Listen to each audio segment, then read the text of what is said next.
جو عشق مصطفیٰ سے سرشار ہوتے ہیں، رب کعبہ کی قسم ہے ان کا اعلیٰ مقام ہوتا ہے۔ ہر دعوے کی کوئی نہ کوئی دلیل ہوتی ہے۔ اگر ہم کہیں کہ ہم نبی کریم تاجدار بطحا صلی اللہ تعالی علیہ وسلم سے محبت کا سچا دعویٰ کرنے والے ہیں، تو علامات ائمہ دین بیان فرمائے ہیں کہ جو شخص محبت کا دعویٰ کرے اور اس میں یہ علامات نہ موجود ہوں تو وہ اپنے دعوے میں صادق کامل نہیں ہے، یعنی اس کا دعویٰ جھوٹا ہے۔ اگر تم واقعی میں میرے محبوب کبریا سے علیہ التحیۃ والسلام سے پیار کرتے ہو، عشق کرتے ہو، محبت کرتے ہو، اگر واقعی تمہاری محبت سچی ہے تو اس کی اطاعت کرتے، کیونکہ سچی محبت کرنے والا اپنے محبوب کا فرما بردار ہوتا ہے۔ حضور کی اطاعت اور پیروی سچی محبت کی سب سے اہم علامت بھی ہے، اور ہم مسلمان پر، ہر مسلمان پر فرض بھی اس بارے میں کتاب کے آغاز میں 15 آیات کریمہ بیان کر دی گئی، کثیر تعداد میں احادیث نبوی، احادیث مقدسہ ضیاء الحدیث میں درج کر دی گئی۔ نبی کریم تاجدار بطحا صلی اللہ تعالی علیہ وسلم نے حضرت انس رضی اللہ عنہ سے فرمایا، اے میرے بیٹے، اگر ہو سکے تو صبح و شام ایسے گزارو کہ تمہارے دل میں کسی مسلمان کی طرف سے کینہ نہ ہو، بغض نہ ہو، عداوت نہ ہو۔ یہ میری سنت ہے، اور جس نے میری سنت سے محبت کی اس نے مجھ سے محبت کی ہے، اور جس نے مجھ سے محبت کی ہے وہ میرے ساتھ جنت کے اندر جائے گا۔ یہ حوالہ جامع ترمذی کے اندر موجود ہے۔ فتنہ فساد اور دین سے دوری کے وقت میں سنت کو اپنانے کی اہمیت اور فضیلت کو بیان فرمایا کہ جس نے میری امت کے بگاڑ اور فساد کے وقت میری سنت کو مضبوط تھام دیا، آقا فرماتے ہیں اسے 100 شہیدوں کا ثواب عطا کیا جائے گا۔ یہ حدیث مشکات کے اندر موجود ہے۔ صحابہ کرام رضوان اللہ تعالی علیہم اجمعین حضور سے بے پناہ محبت کرتے، ہر لمحہ آپ کی اطاعت کرتے۔ صحیح بخاری کے اندر ہے کہ حضرت ابوبکر صدیق رضی اللہ تعالی عنہ نے اپنے وصال سے کچھ دیر پہلے، اپنی موت سے کچھ دیر پہلے حضرت اما عائشہ صدیقہ سے پوچھا کہ آقا کے کفن میں کتنے کپڑے تھے اور آپ کا وصال کس دن ہوا؟ سیدنا ابوبکر صدیق رضی اللہ تعالیٰ عنہ کا یہ سوال اس لیے کہ آپ کو کفن اور یوم وصال میں حضور کی اتباع چاہتے تھے، کہ جتنے کپڑے حضور کے وصال کے وقت تھے اتنے کپڑے ابوبکر صدیق کے وصال کے وقت ہو۔ یہ اطاعت ہو رہی تھی حضور علیہ السلام کی۔ سیدنا عمر بن خطاب رضی اللہ عنہ نے حجر اسود کو بوسہ دیا اور فرمایا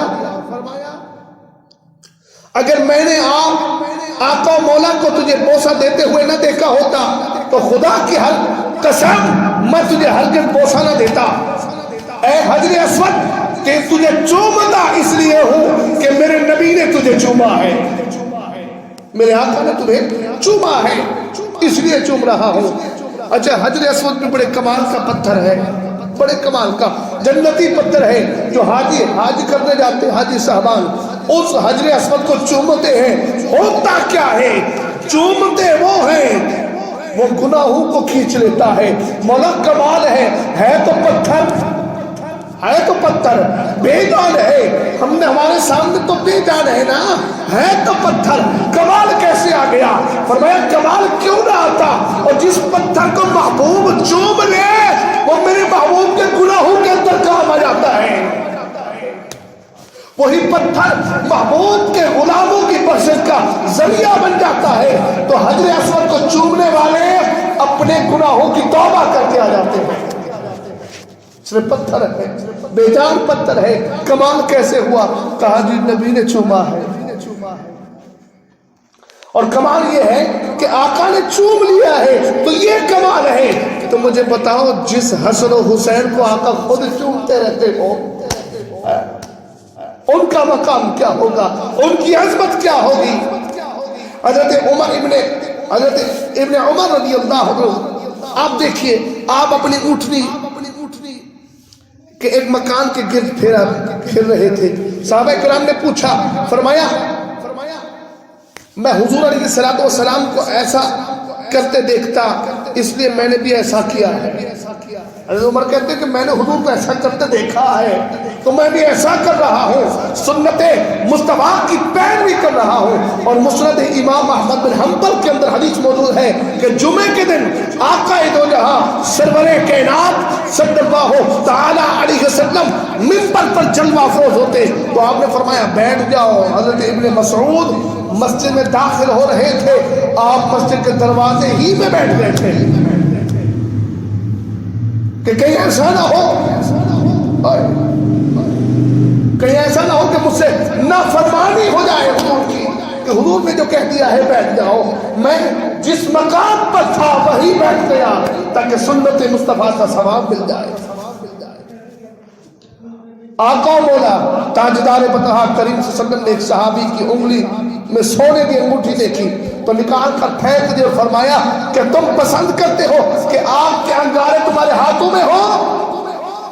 آگ کے انگارے، آج تو لوگ بڑے بڑے پیر نہیں ہے، وہ بڑے بڑے پیر وہ اپنے گلے کے اندر سونے کی چین پہننا پسند کرتے ہیں، اپنے ہاتھوں کے اندر سونا پہننا پسند کرتے ہیں۔ سرکار نے فرمایا تم چاہتے ہو کہ تمہارے یہی ہاتھ آگ کے انگارے بن جائیں؟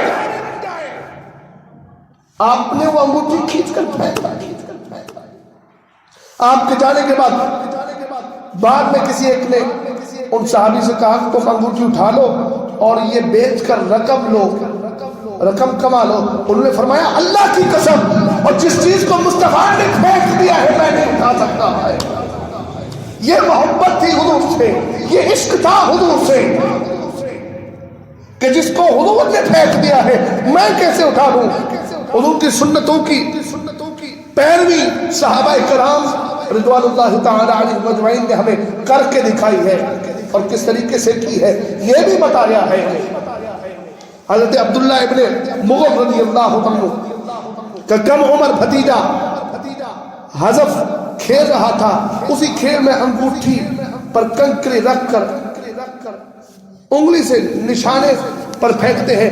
بچوں کے ایسے کھیل خطرناک ہوتے ہیں، تو انہوں نے دیکھا، فرمایا ایسا نہ کرو، کیونکہ آقا دو جہاں سرور کائنات صلی اللہ علیہ وسلم نے ارشاد فرمایا کہ اس کھیل سے کچھ فائدہ نہیں، نہ شکار ہو سکے، نہ دشمن کو ہلاک کیا جا سکے، اتفاقاً کسی کو لگ گئی تو آنکھ ٹوٹ جائے یا دانت ٹوٹ جائے۔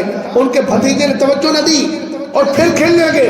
آپ نے دیکھا، فرمایا میں تجھے آقا و مولا کی حدیث سناتا ہوں اور اس کام سے تجھے روکتا ہوں، خدا کی قسم میں تجھ سے کبھی ایسی بات نہیں کرتا۔ میں نے ایک حدیث میں پڑھا آقا فرمایا، اور دوسری روایت میں ہے کہ میں تیری نماز جنازہ بھی نہ پڑھوں گا، نہ تیری عیادت کروں گا اگر تو نے حضور کا حکم نہ مانا۔ حضور کا حکم نہ مانا تو محبت کی علامت یہ بھی ہے کہ جو شخص کسی سے پیار کرتا ہے، محبت کرتا ہے، وہ اس کا ذکر کثرت سے کرتا ہے، اس کی یاد سے اپنے دلوں کو سکون پہنچاتا ہے، اس کا دل اس کے مصطفیٰ سے سرشار ہو جاتا ہے۔ ایسا نہیں ہے کہ ایک دن ڈھول تماشے میں وہ تماشا کرتا رہنا ہے اور دوسرے دن کہلائے کہ میں پیر صاحب ہوں۔ دوسرے دن کہے میں پیر صاحب ہوں، لوگ حضور لال شہباز قلندر کے عرس پہ جب جاتے ہیں، یہاں سے ڈھول تماچے سارے اکٹھے ہو جاتے ہیں، سارے کنجر اکٹھے، اور سارے کنجروں تم کہاں جا رہے ہو؟ قاضی مزارے قلندر پہ جا رہے ہیں، اور قلندر نے یہی حکم دیا تھا کہ ڈھول بجاتے ہوئے آنا۔ نانا قلندر نے حکم دیا تھا اگر آنا ہے میری بارگاہ میں دور کھڑے ہو کے فاتحہ کر لینا، یہ تیرا کام ہوگا، یہ تیرا کام ہوگا۔ کوئی وسیلہ لینا ہو تو میرا وسیلہ دینا، یہ کام تھا۔ کیا اس نے حکم دیا تھا کہ مزار پہ آ کے ڈھول بجانا؟ اس نے حکم دیا تھا کہ آ کے یہاں پر رقص کرنا، کنجروں کی طرح ناچنا۔ یہ دین مصطفیٰ نہیں ہے، اور نہ ہی کسی پیر نے، نہ کسی ولی نے، نہ کسی غوث نے، نہ کسی قطب نے، نہ کسی ابدال نے کسی کو یہ طریقہ سکھایا۔ یہ آج جو طریقے اپناتے ہیں لوگ نا، یہ ان کے اپنے بناوٹی طریقے ہیں، بناوٹی طریقے ہیں۔ اللہ رب العالمین نے اپنی محبت کا اظہار کرنے کے لیے نا قرآن مقدس میں ارشاد فرما دیا، ان اللہ وملائکتہ یصلون علی النبی، ان اللہ بے شک اللہ، مولا بے شک اللہ، کون؟ بے شک رب کائنات، بے شک رب لم یزل، بے شک خالق مالک رازق قہار جبار ستار قیوم رحیم کریم قیوم اللہ رب العالمین فرماتا ہے بے شک اللہ، اللہ فرماتا ہے ان اللہ، بے شک میں، بے شک اللہ، وملائکتہ، اور اس کے ملائکہ کیا کرتے ہیں؟ یصلون علی النبی، نبی آخر زمان پہ صلاۃ پڑھتے نظر آتے ہیں، نبی آخر زمان پہ صلاۃ پڑھتے نظر آتے ہیں۔ کب سے؟ جہاں کہا جب کب نہ تھی، جب تب نہ تھی، جب ماں کا نہ وما یکون کا کوئی وجود نہ تھا، کائنات بنی نہ تھی، آدم صفی اللہ نہ بنے تھے، ابراہیم خلیل اللہ نہ بنے تھے، موسیٰ کلیم اللہ نہ بنے تھے، عیسیٰ روح اللہ نہ بنے تھے۔ ارے کوئی نبی اس کائنات میں آئے نہ تھا، نہ زمین تھی، نہ آسمان تھا، نہ ستارے تھے، نہ چاند، نہ درخت، کائنات کی کوئی چیز نہ تھی۔ یا خدا تھا یا مصطفیٰ تھا۔ جب سے محبوب کو بنایا تھا تب سے لے کر اب تک وہ خدا ہو کے مصطفیٰ کی بارگاہ میں درود و سلام پڑھ رہا ہے، اور ہمیں حکم، ہمیں روکے جاتے ہیں، ہم کہیں درود و سلام پڑھ رہے ہیں۔ مولوی صاحب کتنے لکھی آوا، کیڑی جگہ تے لکھی آوا تسی جے پڑھ دے ہو درود و سلام؟ میں کہ قرآن پڑھ، اور تینوں موت ہوئے قرآن پڑھ، تینوں قرآن نہ سمجھ آئے تو پھر اسی نہیں سمجھا سکتے تینوں کہ قرآن کتنے؟ میں کہ ان اللہ و ملائکتہ، اللہ فرما رہا ہے، میرا دعویٰ نہیں ہے، یہ مولوی کا دعویٰ نہیں ہے، یہ رب کائنات کا دعویٰ ہے کہ میں اور میرے فرشتے ایک ہی کام کرتے ہیں۔ مولا کون سا کام ہے؟ کہا یصلون علی النبی، ہر لمحہ، ہر گھڑی، ہر سیکنڈ، ہر منٹ، ہر لحظہ ایسا نہیں گزرتا کہ جب تک ہم محبوب کی بارگاہ میں درود و سلام نہ پڑھتے ہوں، اور ہمیں روکا جاتا ہے نا نا نا حضور یہاں سے نہیں سنتے، تم یہاں سے پکارتے حضور نہیں سنتے، تمہیں پتہ نہیں اتنی مٹی پڑی ہے، تمہیں پتہ نہیں یہ راستے میں اتنی ساری بلڈنگیں ہیں۔ میں نے کہا جو یہی بات ہے پھر سے دلیل قرآن سے، اب تو قرآن ہی پڑھنا ہے۔ کچھ دلیلیں میں نے ثبوت کے طور پر رکھی ہیں، وہ حوالہ جات ہے جو میں بخاری شریف خود اٹھا کے لایا ہوں تاکہ حوالہ پیش کروں، حوالہ دے رہا ہوں تاکہ حوالے بڑے مضبوط ہوتے ہیں، اور جس کا حوالہ ہونا پھر وہ کہہ سکتا ہے کہ یہ حوالہ درست تھا۔ ہم محبت کا دعویٰ کرتے ہیں، اللہ بھی اپنی محبت کا دعویٰ کر رہا ہے۔ مولا یار تو تیرا تھا، محبوب تو تیرا تھا، ہم تو محبت تجھ سے کرتے۔ رب فرماتا ہے نانا مجھ سے محبت کرنے سے پہلے یار سے تو محبت کر لو، اور میری پیروی کرنے سے پہلے یار کو تو منا لو۔ اگر یار مان گیا تو میں بھی مان جاؤں گا۔ اب پھر دوسری آیات میں اللہ اکبر، دوسری آیات میں بڑی عادت ہے، یا ایھا الذین آمنوا صلوا علیہ وسلموا تسلیما، یہ تو ہمیں حکم ہے کہ ایمان والو تم بھی نبی کریم تاجدار فتح صلی اللہ علیہ وسلم پر درود و سلام پڑھا کرو۔ قرآن نے ہمیں حکم دیا درود اور سلام. اچھا صلاۃ اور سلام پڑھا کرو. قرآن میں دو چیزوں کا حکم ہے, صلاۃ اور سلام کا حکم ہے. اچھا امام بخاری نے نا, امام بخاری رحمۃ اللہ تعالیٰ نے اپنی کتاب الادب المفرد میں روایت کرتے ہیں کہ ایک بار حضرت ابن عمر رضی اللہ عنہ کا پانو سن ہو گیا. کسی نے کہا جو آپ کے نزدیک سب سے زیادہ محبوب ہے اسے یاد نہیں کرتے, جو آپ کو سب سے پیارا ہو اسے یاد کر دو, اور جس کے ذکر سے تمہاری زبان تر رہتی ہے اس کو یاد کر لو. رب کعبہ کی قسم ہے, حضرت ابن عمر کہتے ہیں میں ادھر ہی بیٹھا تھا, میں نے یاد کیا ذات مصطفیٰ کو, پاؤں ٹھیک ہو گیا, پاؤں ٹھیک ہو گیا کہ حضور کو یاد کرنے سے پاؤں ٹھیک ہو گیا. ان کے نثار کوئی کیسے ہی رنج میں ہو, جب یاد آ گئے ہیں سب غم بھلا دیے ہیں, جب یاد آ گئے ہیں سب غم بھلا دیے ہیں. اور شیخ عبدالحق محدث دہلوی فرماتے ہیں کہ آقا دو جہاں سرور کائنات صلی اللہ علیہ وسلم کا اخلاق الہی کا کامل مظہر ہے. تو یاد کیجئے کہ اللہ فرماتا ہے فَاذْكُرُونِي أَذْكُرْكُمْ وَاشْكُرُونِي وَلَا تَكْفُرُونِ. یہ قرآن میں یہ حکم ہے. اللہ فرماتا ہے تم میرا ذکر کرو میں تمہارا ذکر کروں گا, تم میری بات کرو میں تمہاری بات کروں گا. اگر تم میرے یار کی بات کرو گے نا تو میں تمہارا تذکرہ کروں گا. تم زمین پہ بیٹھ کے یاد کرنا, میں لامقام فرشتوں میں بیٹھ کے تمہیں یاد کروں گا. مولا ہم تو بندے ہیں, ہم تو گناہ گار ہیں, ہم تو سیاہ کار ہیں, گناہوں کے انبار ہیں. اللہ فرماتا ہے پھر کیا ہوا, قل یا عبادی الذین اسرفوا علی انفسہم لا تقنطوا من رحمت اللہ. اور میرے بندے گناہ گار ہو, سیاہ کار ہو, بدکار ہو, جانتا ہوں گناہوں میں ڈوبا ہوا ہے, لیکن ہے تو میرا نا, ہے تو میرا نا. اور ذکر کرنا تیرا کام ہوگا, ذکر کرنا تیرا کام ہوگا, اور تیرا ذکر کرنا فرشتوں میں بیٹھ کر مجھ رب العالمین کا کام ہوگا. خدا ہمیں یاد کر رہا ہے. ذرا آئیے ہم ایک بات کی طرف رواں دوا ہو. بخاری شریف اٹھاتے ہیں, ذرا اس کا مطالعہ کرتے ہیں. بخاری شریف جلد اول ہے, اور میں نے جو باب کھولنا ہے اس باب کے اندر یہ بخاری شریف اٹھا کے لانے کی ضرورت کیا پڑی, مجھے ضرورت پڑی تو اس وجہ سے میں لے آیا. آج ہم پہ سوال یہ ہوتا ہے بھائی اور یہ مولوی صاحبان جو ہے نا جب بھی دیکھو نا حضور کا نام چومتے, کیا کرتے ہیں, حضور کا نام چومتے ہیں. جب بھی دیکھو کہ صحابہ نے ایسا عمل کیا تھا تو میں نے کہا چلو ٹھیک ہے میں حدیث سے ثابت کروں گا. میں بخاری شریف پوری اٹھا کے لایا تاکہ کسی بندے کو سوال کرے اور جواب فوراً.